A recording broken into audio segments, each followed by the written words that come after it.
بسم اللہ الرحمن الرحیم۔ شروع کرتا ہوں اللہ کے نام سے جو بڑا مہربان نہایت رحم والا ہے۔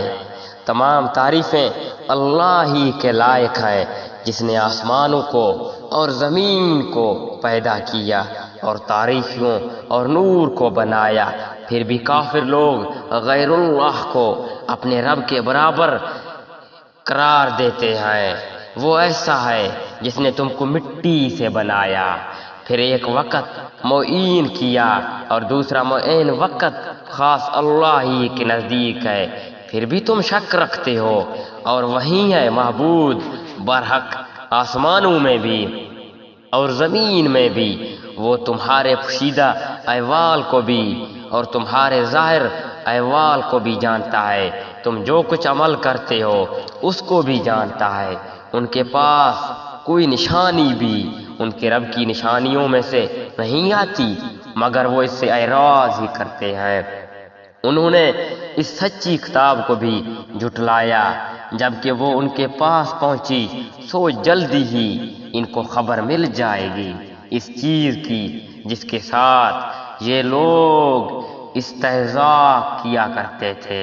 کیا انہوں نے دیکھا نہیں کہ ہم ان سے پہلے کتنی جماعتوں کو ہلاک کر چکے ہیں جن کو ہم نے دنیا میں بھی ایسی قوت دی تھی کہ تم کو بھی قوت نہیں دی، اور ہم نے ان پر خوب بارشیں برسائی اور ہم نے ان کے نیچے سے نہریں جاری کی، پھر ہم نے ان کو ان کے گناہوں کے سبب ہلاک کر ڈالا اور ان کے بعد دوسری جماعتوں کو پیدا کر دیا۔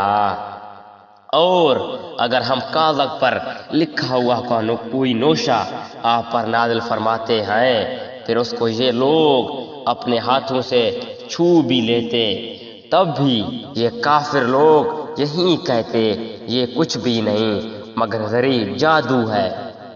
یہ لوگ یوں کہتے ہیں ان کے پاس کوئی فرشتہ نہیں اتارا گیا، اور اگر ہم کوئی فرشتہ بھیج دیتے تو سارا قصہ ہی ختم ہو جاتا، پھر ان کو ذرا مہلت نہ دی جاتی۔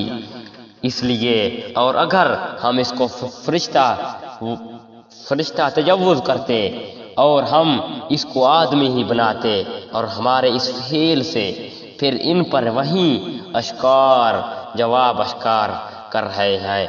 اور واقعی آپ سے پہلے جو پیغمبر ہوئے ان کے ساتھ بھی استہزاء کیا گیا، پھر جن لوگوں نے ان سے مذاق کیا تھا ان کو اس عذاب نے آ گھیرا جس کا تمسخر اڑاتے تھے۔ آپ فرما دیجئے ذرا زمین میں چلو پھرو، پھر دیکھ لو کہ تکذیب کرنے والوں کا کیا انجام ہوا۔ آپ کہیے جو کچھ زمین اور آسمان میں موجود ہے یہ سب کس کی ملکیت ہے؟ آپ کہہ دیجئے کہ سب اللہ ہی کی ملکیت ہے۔ اللہ نے مہربانی فرمانا اپنے اوپر لازم فرما لیا، تم کو اللہ قیامت کے روز جمع کرے گا، اس میں کوئی شک نہیں۔ جن لوگوں نے اپنے آپ کو گھاٹے میں ڈالا سو وہ ایمان نہیں لائیں گے۔ اللہ ہی کی مال ملک ہے، وہ سب کچھ جو رات میں اور دن میں رہتی ہے، وہیں بڑے سننے والا جاننے والا ہے۔